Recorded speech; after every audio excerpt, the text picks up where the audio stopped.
फलों से लदे इन पेड़ों को देखकर आपको भी यही लग रहा है ना कि ये सब सेब यानी कि एप्पल के पेड़ हैं? एक बार को तो हमें भी यही लगा, लेकिन ये सेब नहीं बल्कि एप्पल बेर है।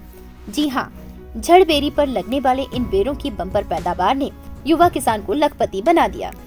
अब आप सोच रहे होंगे कि झड़बेरी पर एप्पल बेर कैसे लग सकते हैं, तो चलिए हम बताते हैं।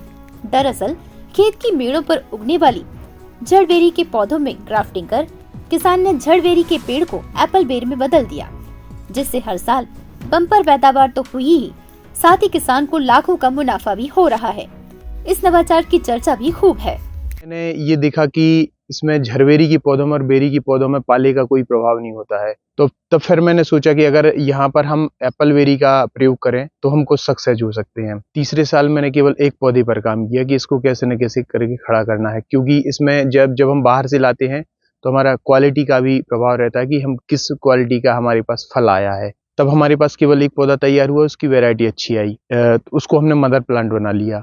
तो क्यों ना हम इस पर बडिंग करके देखें। तो जैसे हमने बडिंग की तो उसमें हमें पहली बडिंग में ही सक्सेस मिल गई। अभी उसमें हमें बहुत ही अच्छा फल मिला, जिसकी साइज भी बड़ी थी और टेस्ट भी जो मदर प्लांट है उससे भी काफी बेहतर हमें टेस्ट मिला। सागर जिले की मालथौन तहसील के गांव रजवास में एक युवा किसान ने झड़बेरी के पौधों में ग्राफ्टिंग कर एप्पल बेर के नए पौधे तैयार किए। कृषि तथा उद्यानिकी में नवाचार कर परंपरागत खेती से हटकर एक नया ही मॉडल पेश किया। फसल एकदम नई है हम लोगों के लिए, तो साल दर साल हम आगे बढ़ रहे हैं। हम इनसे कुछ चुनौतियों से निपट रहे हैं और हर साल सीख रहे हैं कि इसको कैसे करना चाहिए, क्या करना चाहिए। किसान हमारे पास 2 साल पहले से आना चालू हो गए थे और रेगुलरली आते भी रहते हैं। कृषि विज्ञान केंद्र से भी जो संगोष्ठियां होती हैं उसके माध्यम से भी कई कृषक समूह हमारे पास आते हैं, वो भी देखते हैं। खेती करने का तरीका प्लस जो मेड़ प्रबंधन का तरीका है उसमें ये भी। खरपतवार समझी जाने वाली इन झड़बेरियों के झाड़ अब एप्पल बेरों से लदे हैं। बुंदेलखंड में खेतों की मेड़ पर उगने वाली झड़बेरियों को वैसे भी बेकार समझकर हटा दिया जाता है। यहाँ पर देसी बेर के झाड़ बहुतायत में मिलते हैं और हर साल किसान इनकी काट छाट भी कर दिया करते हैं। झड़बेरी बुंदेलखंड में प्रायः सभी खेतों की मेड़ों पर होती है और यह किसानों के लिए एक खरपतवार है सबसे बड़ा, क्योंकि किसानों के लिए 2 से 3 बार इसे निकाल के फेंकना ही पड़ता है। अगर हम इसमें छोटी सी एक बडिंग प्रोसेस करके और इसे एप्पल बेरी में बदल दिया जाए तो ये काफी मुनाफे का धंधा साबित हो सकता है और हम ये यहाँ पर प्रयोग करके ये बता भी रहे हैं। ये सफल कदम है। इन एप्पल बेरों का वजन 100 से 120 ग्राम तक है। चूंकि यह फसल हमारे लिए एकदम नई है और हमने जब इसका क्वालिटी इम्प्रूवमेंट देखा तो बहुत ही बेहतर हमें टेस्ट मिला और मार्केट में भी हमारे लिए जो ओपन से बाहर से हम अभी तक मार्केट में लेके नहीं गए, लेकिन जो खरीदने आते थे तो यहाँ पर हमसे खुद 80-80 रुपए किलो में फल लेके गए हैं और एक फल में लगभग हमारे लिए 6 से 7 क्विंटल तक उत्पादन आराम से मिल जाता है। युवा किसान के इस नवाचार की सराहना कृषि विज्ञान केंद्र के वैज्ञानिक भी कर रहे हैं।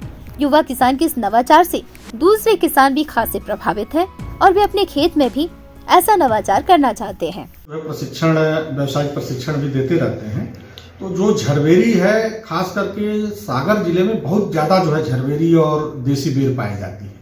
तो हमने उनको जो है जब खास करके मार्च और अप्रैल का महीना होता है तो झड़बेरी को जो है काट देते हैं नीचे से, या देसी बेर है नीचे से काट दें अगर तो उसमें से बहुत सारे कल्ले निकल जाते हैं। तो 2 या 3 जो है शाखाओं को जीवित रखते हैं और उसके ऊपर जहां पर हमारी अच्छी बेर की क्वालिटी है तो उससे हम जो है उसकी बड लेकर के उसमें बडिंग कर देते हैं। तो वो जो है उन्नत किस्म में बदल जाती है और थोड़ा सा रख रखाव के साथ जो काफी जो है वो बदल जाता है, उससे पैसा मिलने लगता है। जो उन्होंने काम किया है यहाँ पे नवाचार का कार्य किया है, तो उस कार्य को सीखने के लिए मैं यहाँ आता रहता हूँ रोज और उनसे हमने बहुत कुछ सीख भी लिया है। और अब आगे इनका काम बहुत बढ़िया काम, बहुत अच्छा प्रयास किया है इनने, बहुत अच्छे तरीके से इनने जो ये बेर वगैरह इनने उगाए हैं बहुत अच्छे तरीके से उगाए। तो उससे हमें भी लग रहा है कि 6 लेयर पद्धति के अनुसार इनने एक छोटी सी जगह में और बहुत बड़ा काम किया इनने और उसमें आमदनी का एक अच्छा जरिया है और उससे सभी किसानों को बहुत लाभ होगा। वाकई युवा किसान की ये पहल काबिले तारीफ है, जो बाकी किसानों के लिए भी मिसाल बनने के साथ ही फायदे का सौदा भी साबित हो सकती है।